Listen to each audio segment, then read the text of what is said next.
অত্যন্ত শোক সন্তপ্ত। মরহুম রেজাউল হক আমার চাচা মরহুম, ওনাকে আমি খুব ভাগ্যবান মনে করছি। আমাদের দৃঢ় বিশ্বাস যে আল্লাহ তাআলা ওনাকে কবুল করবেন। আর হাদিস শরীফে আছে রাসূল আকরাম সাল্লাল্লাহু আলাইহি ওয়াসাল্লাম ইরশাদ করেছেন, মা মিন মুসলিমিন ইয়ামুতু ইয়াউমাল জুমআ আও লাইলাতাল জুমআ ইল্লা ওয়াকাহুল্লাহু ফিতনাতাল কবর।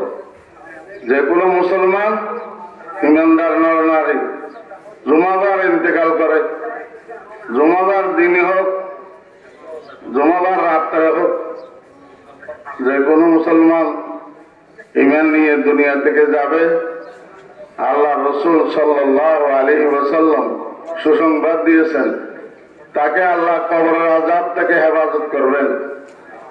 কিয়ামত পর্যন্ত ফতোয়ার কিতাবে এবং হাদিসের ব্যাখ্যা গ্রন্থে তফসিল আছে, জুমাবার যারা ইমান নিয়ে মারা যাবে কিয়ামত পর্যন্ত তাদের কবরের আযাব বন্ধ থাকবে।